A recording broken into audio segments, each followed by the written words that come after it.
So with the collapse becoming more and more dramatic every day in the PRC economy, he came to the San Francisco APEC summit to meet with US President Joe Biden, cap in hand. Now, there were reports even a few weeks ago that he might not come, and maybe there'll be a summit, maybe there won't. But what happened was that we saw 2 weeks ago or so, all of a sudden the Communist Party of China praising the United States, reversing its hostile wolf warrior diplomacy, and making nice with the US. They even had a big commemoration of the Flying Tigers squadron, which was the squadron of US fighter pilots who helped Kuomintang President Chiang Kai-shek in his war against the Japanese in the late 1930s. And at that stage, of course, Chiang Kai-shek was very much at war with the Communist Party of China as well. So for now Communist China to come out and praise the Flying Tigers, this squadron of American pilots with US aircraft, Kitty Hawk aircraft, who became very iconic. This is ironic that now all of a sudden this is like we're now thanking the US for this great help against the Japanese, which of course was given to Chiang Kai-shek and not to Mao Zedong, who left much of the fighting to Chiang Kai-shek at the time. So you had this sort of artificial situation, and as soon as that began, you started looking and saying, wow, this is more serious than we thought. Now, this doesn't mean that Xi has changed his character and is now turning over a new leaf and will love the West and the Americans and so on, and the Australians. As we saw, he is continuing personally to push the PLA, and particularly the PLA Navy and Air Force, to look as though they are tough, strong, and are pushing their opponents to the limits. Hence that deliberate, aggressive act against HMAS Toowoomba when it was stranded in Japanese territorial waters just recently, a few days ago, literally while the APEC summit was underway, causing the injury to a number of Royal Australian Navy divers.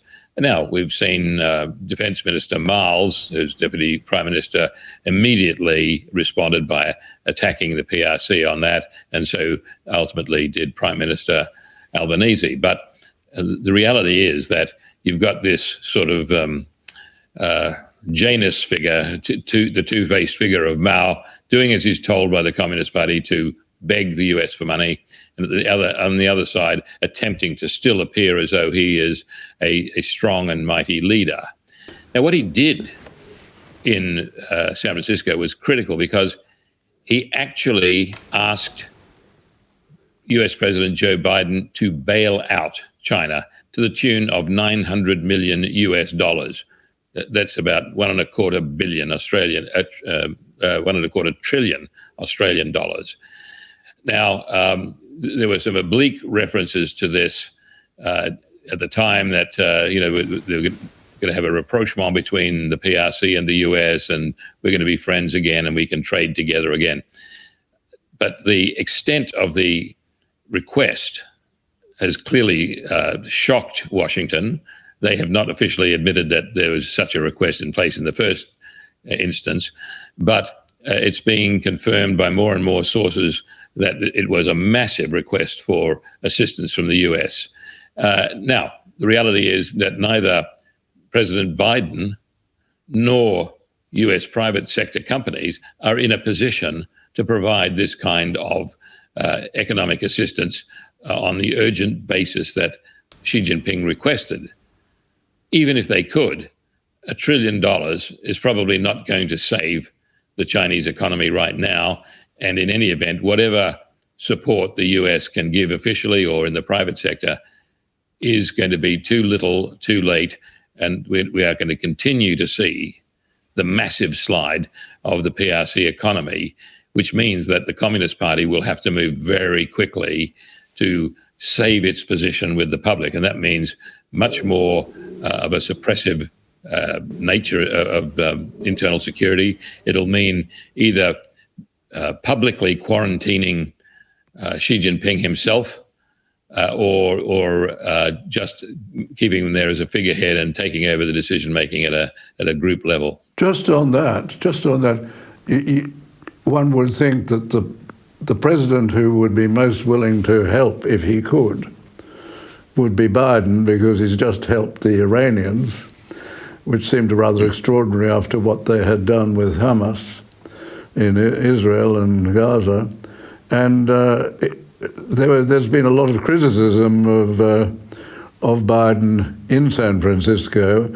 I listened occasionally to a program by Ted Cruz called Verdict, in which he was asked, well, the president said he opened his part of the opening of the conference with the observation that China and the United States have to work together because it's in the interest of the United States and of the world.